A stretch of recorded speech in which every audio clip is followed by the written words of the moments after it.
idola, idola kita Muhammad, Muhammad Rasul mulia.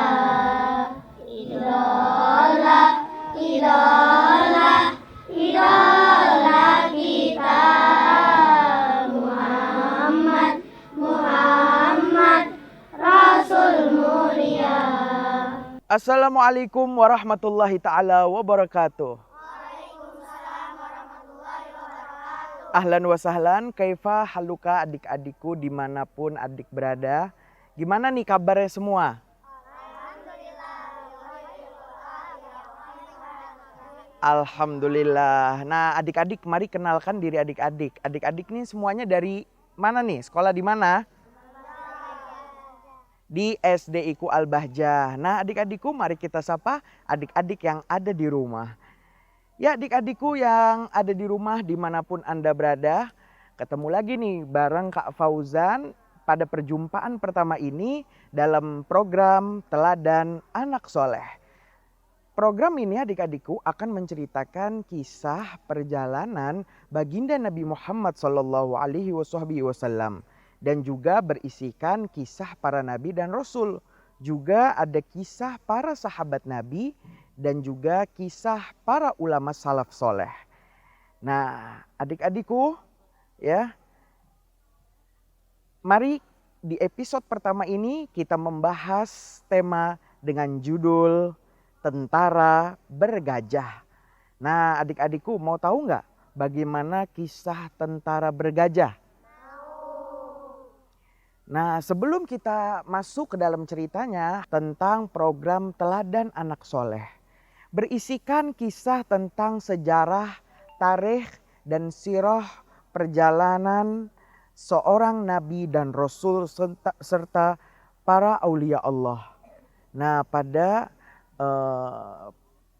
biasanya di sekolah-sekolah itu nih adik-adik ada namanya pelajaran SKI. Pernah dengar nggak? SKI? Belum pernah.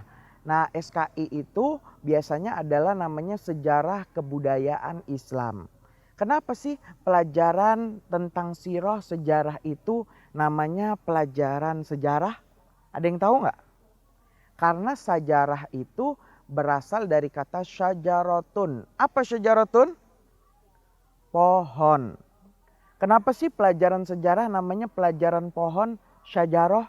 Karena sebagaimana pohon itu mempunyai akar, mempunyai dahan, ranting ya yang begitu banyak, begitu juga disebutkan di dalam pelajaran sejarah tentang seorang tokoh yang biasanya disebutkan nasab ayah dan kakeknya. Adik-adik pada hafal nggak nih nasab Nabi Muhammad? Hafal ya, yaitu Muhammad bin Abdullah bin Abdul Muttalib bin Hashim bin Abdul Manaf bin Qusay bin Kilab bin Murrah bin Ka'ab bin Lu'ay bin Ghalib bin Fihir bin Malik bin Nadir bin Kinanah bin Khuzaimah bin Mudrikah bin Ilyas bin Mudhar bin Nizar bin Ma'ad. Sampai nyambung nasab ini sampai Nabi Ismail alaihissalam, putra Nabi Ibrahim alaihissalam. Nah karena di dalamnya banyak disebutkan tokoh-tokoh berserta nasabnya, maka pelajaran sejarah biasa dinamakan dengan pelajaran sejarah ya atau syajarah. Kedua, pelajaran sejarah itu juga kadang nih adik-adik ya dinamakan dengan pelajaran tarikh. Pernah dengar pelajaran tarikh? Nah, biasanya di tempat kuliah-kuliah itu mempelajari pelajaran tarikh. Kenapa pelajaran kisah tentang sejarah dinamakan pelajaran tarikh? Karena di dalamnya biasanya nih adik-adik disebutkan tentang tanggal-tanggal penting. Tanggal-tanggal penting karena tarikh itu artinya tanggalan. Indonesia merdeka tanggal berapa? 17 Agustus, tanggal 1 Muharram kita ngapain adik-adik? 1 Muharram, tahun baru hijrah, ya tahun baru Islam. Kemudian kalau tanggal 10 Muharram kita ngapain? Namanya hari apa? Hari Asyura. Nah, kita disunahkan ngapain adik-adik? Berpuasa, puasa Asyura, ya, menyantuni anak-anak yatim. Nah, 1 hari sebelumnya, ya, namanya tanggal 9 Muharram. Hari apa namanya? Hari Tasu'a. Tahu nggak hari Tasu'a hari apa? Hari Tasu'a itu adalah 1 hari sebelum hari Asyura. Kita juga sunnah berpuasa agar puasa kita berbeda dengan puasa-puasa yang dilakukan oleh orang-orang Yahudi. Kemudian ada tanggal 12 Rabiul Awal. Tanggal apa? 12 hari dilahirkannya Nabi Muhammad SAW. Kemudian tanggal 27 Rajab, baru 5 hari yang lalu dilewati. 27 Rajab hari, kalau 15 Sya'ban, 15 Sya'ban nisfu Sya'ban. Ayo dong adik-adik, ya. Nisfu Sya'ban. Kalau 17 Ramadan. Hah? Ya, bulan Ramadan puasa. Kalau tanggal 17-nya Nuzulul Quran. Hari diturunkannya Al-Quran dari Arsy menuju langit dunia. Kemudian adik-adik kalau Lebaran Idul Fitri kita tanggal berapa tuh biasanya? Tanggal berapa? Tanggal 5. Bukan. Kalau Idul Fitri tanggal 1 bulan Syawal. Tanggal 1 Syawal kita Lebaran Idul Fitri. Kalau Idul Adha tanggal berapa? Ayo dong, masa Lebaran nggak tahu tanggalnya? Idul Adha tanggal 10 Zulhijjah. 11, 12, 13 Zulhijjah. Namanya tanggal hari Tasyrik. 9 Zulhijjah hari Arafah. 8 Zulhijjah hari Tarwiyah. 7 Zulhijjah Yaumuz Zinah, hari berhias. Ya. Nah, itu tanggal-tanggal dalam Islam. Maka pelajaran sejarah biasanya dinamakan dengan pelajaran tarikh. Kadang juga nih adik-adik, pelajaran sejarah dinamakan dengan nama pelajaran sirah. Kenapa dinamakan pelajaran sirah? Ada nggak di SDIku pelajaran sirah? Belum ada ya? Nah, pelajaran sirah artinya adalah kisah yang menceritakan kembali perjalanan seorang tokoh. Ya, seperti nanti pada episode ini kita akan menceritakan kisah Nabi Muhammad mulai dari beliau wafat sampai mulai dari beliau lahir nih adik-adik sampai beliau wafat. Nah, adik-adikku, makanya pelajaran ini dinamakan pelajaran sejarah, tarikh dan juga sirah. Mau tahu bagaimana kisah lengkap baginda Nabi SAW? Kalau mau tahu, tetap bersama Kak Fauzan di Teladan Anak Soleh.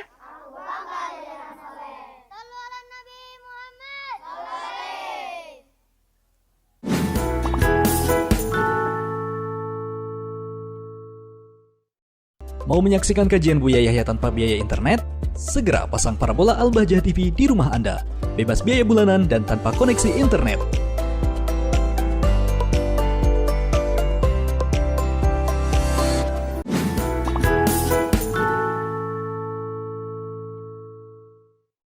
Masih dari kawasan Lembaga Pengembangan Dakwah Al-Bahjah Sendang Sumber Cirebon dan tentunya masih dengan Kak Fauzan di Teladan Anak Soleh.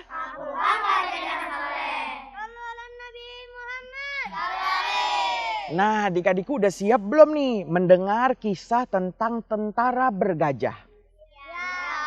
Nah, penyerangan tentara bergajah ke kota Mekah nih adik-adik, itu bermula daripada niat busuk yang ada di dalam hati Raja Abraha. Raja Abraha tinggal di negeri nan jauh di sana, yaitu negeri Yaman. Raja Abraha ketika bertanya-tanya dengan menterinya, "Wahai menteriku, mengapa itu orang-orang dari seluruh penjuru dunia ini mendatangi kota Mekah yang ada di Arab sana. Ada apa sih emangnya di kota Mekah? Iya Tuan Raja, kata para menteri. Di Mekah sana ada satu bangunan suci bernama Baitullah Ka'bah yang selalu didatangi dan diziarahi oleh orang-orang di penjuru dunia. Bahkan didatangi juga oleh warga Yaman. Maka mendengar ini Raja Abraha nih adik-adik mempunyai niat busuk. Yaitu ingin membuat Ka'bah tandingan atau dalam tanda kutip nih adik-adik Ka'bah palsu yang akan didirikannya di negeri Yaman. Singkat cerita Raja Abraha membangun Ka'bah palsu ini nih adik-adik. Kemudian pada saat itu orang-orang pun mulai berdatangan ke Ka'bah tiruan ini. Mereka menganggap buat apa aku pergi jauh ke Mekah sedangkan di Yaman juga ada Ka'bah seperti yang ada di Mekah. Maka mulai rame nih adik-adikku yang berziarah, haji dan tawaf di sekitar Ka'bah palsu yang dibuat oleh Raja Abraha. Kemudian Alkisah orang-orang kaum Quraisy mulai mendengar informasi tentang Raja Abraha yang membuat Ka'bah tiruan. Maka saat itu nih adik-adik orang-orang Quraisy itu mulai marah kepada apa yang dilakukan Raja Abraha. Salah satu yang marah adalah seorang Arab Badui. Adik-adik tahu nggak Arab Badui itu apa? Arab Badui adalah orang Arab yang tinggal di daerah pegunungan. Maka orang Arab ini karena rasa cintanya kepada Ka'bah yang ada di Mekah dan rasa cemburunya terhadap Raja Abraha, maka orang Arab Badui ini pun ingin balas dendam. Diam-diam nih adik-adik, dia melakukan perjalanan melewati padang pasir siang dan malam. Sampailah 6 bulan kemudian orang Arab Badui tadi di kerajaan Raja Abraha. Nah kira-kira apa yang dilakukan Raja sama orang Arab Badui ini? Kemudian saat itu keadaan lagi sepi nih adik-adik di kerajaan tersebut. Karena Raja Abraha dan para menterinya sedang merapatkan suatu hal yang penting. Masuklah orang Arab Badui tadi ke rumah, ke tempat Ka'bah tiruan tersebut. Masuk, melihat-lihat, ya, menengok-nengok. Dan orang Arab Badui ini berusaha menemukan tempat yang paling suci di situ. Kalau di masjid tempat yang paling suci apa adik-adikku? Apa? Tempat imam atau mihrab.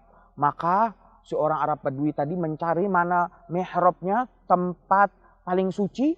Kemudian apa yang dilakukan Arab Badui tadi? Orang Arab Badui tadi, mohon maaf majelis mulia, membuka celananya adik-adikku. Kemudian jongkok dan membuang kotoran-kotoran di situ. Ya, dia qadha'ul hajah adik-adikku di situ. Banyak sekali. Ya, tidak kurang dari di situ kotorannya dipegang oleh Arab Badui tadi, kemudian diolesin ke tembok-tembok mihrab tersebut. Ya, jangan dibayangin ya adik-adikku ya.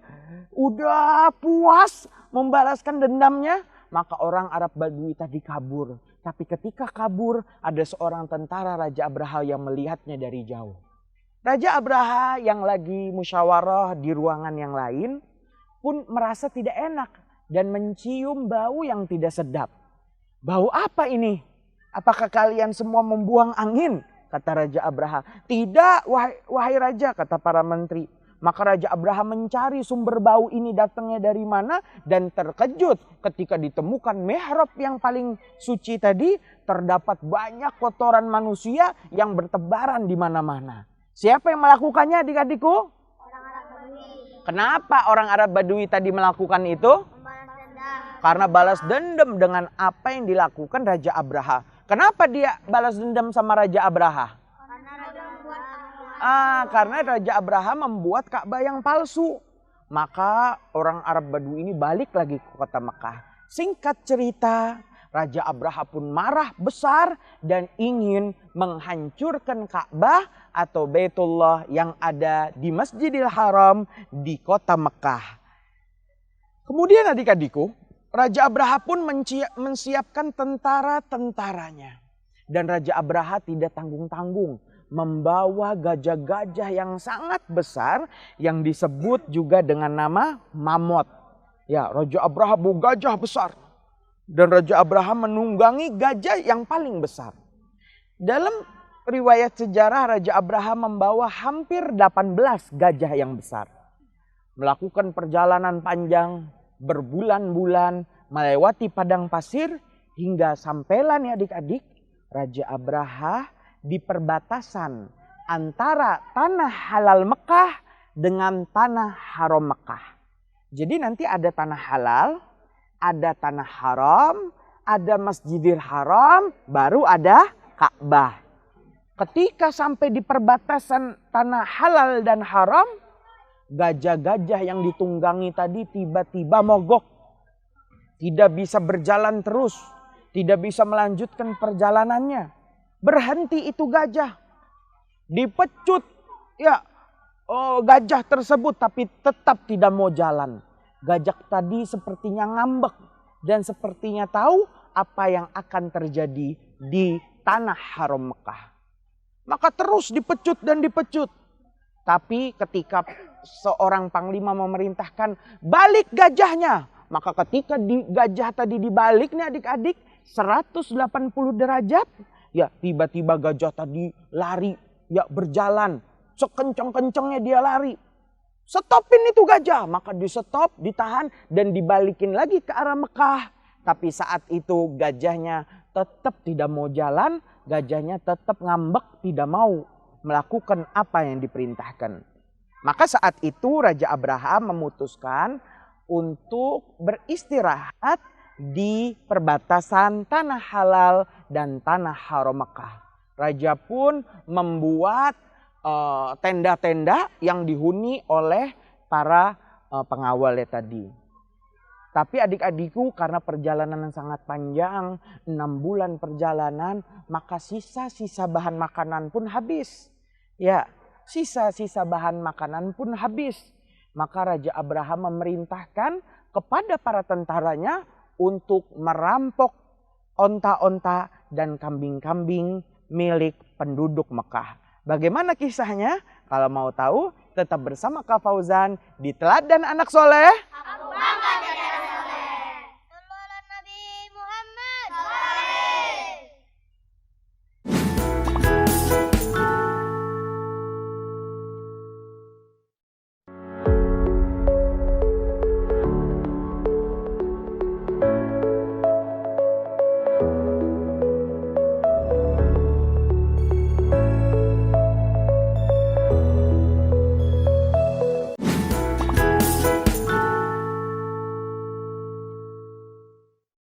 Nah adik-adikku tentunya masih dengan Kak Fauzan di Teladan Anak Soleh. Aku bangga jadi anak soleh. Sallallahu Nabi Muhammad. Saleh. Nah adik-adikku setelah persediaan makanan habis nih, Raja Abraham memerintahkan para tentaranya untuk merampas dan merampok onta dan kambing milik penduduk Mekah. Maka para tentara tadi masuk nih adik-adik pada malam hari. Dan dicurilah semua onta-onta dan kambing-kambing milik penduduk Mekah. Salah satu yang dicuri nih adik-adik adalah 100 kambing milik kakek Nabi Muhammad yaitu Abdul Muthalib. Maka diambil juga nih 100 kambingnya Abdul Muthalib. Akhirnya malam hari itu mereka pun makan dengan kenyangnya dan istirahat di tendanya masing-masing. Keesokan harinya ketika Raja Abraha sedang tidur-tiduran ya di atas kursi singgasananya, Raja Abraha saat itu adik-adik dalam posisi terlentang. Ya, kayak raja lagi tidur tuh adik-adik, ya, lagi tidur asik. Tiba-tiba masuk ya penjaga pintu Raja Abraha masuk. Wahai Tuan Raja, mohon maaf. Salah satu pembesar Quraisy, penduduk Mekah yang bernama Abdul Muthalib izin pamit ingin menghadapmu wahai Tuan Raja. Dalam hati Raja Abraha berkata apa? Oh, mungkin Abdul Muthalib ketakutan dia karena kita membawa tentara yang sangat dahsyat, mungkin dia ingin menyerahkan Ka'bah untuk dihancurkan olehku. Ha. Maka saat itu adik-adikku, silakan bawa Abdul Muthalib masuk. Ketika dibukakan pintu, ya Abdul Muthalib masuk ke dalam tenda Raja Abraha. Maka saat itu Raja Abraha melihat pesona luar biasa. Wibawanya Abdul Muthalib sampai Raja Abraha yang lagi tiduran tadi adik-adik langsung berdiri. Karena wibawanya Abdul Muthalib. Ya. Wahai Raja, kata Abdul Muthalib, sebenarnya aku datang ke sini untuk tiba-tiba Raja Abraha menyekat dan berkata, aku tahu maksud tujuanmu ke sini. Engkau pasti ingin menyerahkan Mekah kan? Ingin menyerahkan Ka'bah kepada kita semua? Karena kalian takut dengan kebesaran tentara kami. Oh, bukan karena itu wahai tuanku. Lantas kalau bukan karena untuk menyerahkan Ka'bah, untuk apa wahai Abdul Muthalib? Engkau sebagai pemimpin Quraisy Mekah datang ke dalam tendaku ini. Wahai Raja, ketahuilah, aku tidak ada sangkut pautnya dengan penyeranganmu tentara terhadap Ka'bah. Aku ke sini hanya untuk aku mengambil 100 kambingku yang tadi malam engkau rampok. Kata Raja Abraha, ini pemimpinnya, kepala sukunya mengambil 100 kambingnya. Maka kaget dan senanglah Raja Abraha. Dan Raja Abraha memerintahkan kepada salah satu tentaranya untuk memulangkan kambing-kambing Abdul Muthalib. Nah adik-adikku, saat itu Abdul Muthalib membawa 100 kambingnya dan masuk ke dalam kota Mekah. Dan berkata kepada warga Mekah, wahai penduduk Mekah, kalian jangan ada yang berani. Jangan ada yang berani menghadapi tentara gajah Raja Abraha. Karena kalian tidak bakal sanggup. Tapi kita serahkan semua kejadian ini kepada Allah Subhanahu wa Ta'ala sebagai pelindungnya. Dan saat itu nih adik-adik, ya Abdul Muthalib memerintahkan kepada para penduduk Mekah untuk mereka semua mengungsi ke atas gunung. Wahai penduduk Mekah, kata Abdul Muthalib, pergilah kalian semua naik ke atas gunung dan bawalah anak dan keluarga kalian. Karena aku yakin Allah akan melindungi tanah haram ini dengan segala perlindungannya. Maka saat itu nih adik-adik, para penduduk Mekah pun berangkat menuju gunung. Hal ini dilihat oleh Raja Abraha dari depan tendanya. Dari kejauhan Raja Abraha melihat, hei para tentaraku, para panglimaku, lihat mereka para penduduk Mekah lari terbirit-birit. Mereka mengungsikan diri, mereka tidak mampu untuk menghadapi serangan kita. Artinya makin gampang apa yang akan kita lakukan terhadap Ka'bah tersebut. Maka adik-adikku, saat itu Raja Abraha ya dan tentaranya melihat sesuatu yang luar biasa.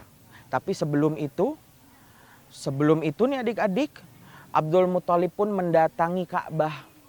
Abdul Muthalib mendatangi Ka'bah. Abdul Muthalib memegang gembok Ka'bah yang sangat besar. Tahu adik-adik gembok Ka'bah? Gedenya segini nih. Memegang gembok Ka'bah dan mengetuknya 3 kali. Kira-kira apa yang diucapin Abdul Muthalib? Insya Allah kita lanjutkan pada pertemuan selanjutnya. Nah adik-adik, sebelumnya ada yang mau bertanya nggak? Siapa yang mau bertanya? Silakan, itu Banat. Siapa namanya? Rahma Faizah.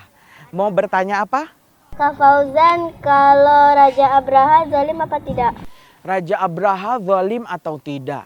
Kira-kira Raja Abraha zalim apa enggak nih adik-adik? Zalim. Kenapa Raja Abraha zalim? Karena Raja Abraha ingin menyerang Ka'bah dan menghancurkan Ka'bah.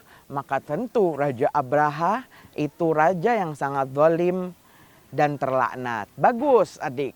Nah adik-adikku, kesimpulannya adalah kita jangan jadi seperti Raja Abraha yang hasut dengan apa yang dilakukan oleh orang lain. Boleh nggak kita iri sama orang? Kalau hasut, dengki, Nggak boleh. Juga kita jangan seperti orang Badui yang dendam. Tapi dendamnya orang Badui dibenarkan oleh syariat karena ia cemburu dan cinta sangat terhadap Ka'bah rumah Allah. Nah, adik-adik pasti penasaran kan dengan kelanjutan kisah daripada tentara bergajah ini? Apakah tentara bergajah dihancurkan oleh Allah Subhanahu wa taala? Dengan apa Allah menyerang mereka semua? Kalau mau tahu, insya Allah kita lanjutkan pada pertemuan dan episode berikutnya. Nah, adik-adikku, tak terasa sudah 1 kali 30 menit Kak Fauzan menemani adik-adikku dalam Teladan Anak Soleh. Insya Allah Kak Fauzan akan ketemu lagi nih bareng adik-adikku pada jam dan acara yang sama. Dan akhirul kalam, wallahul muwafiq ila aqwamit thoriq. Wassalamualaikum warahmatullahi taala wabarakatuh. Teladan Anak Soleh.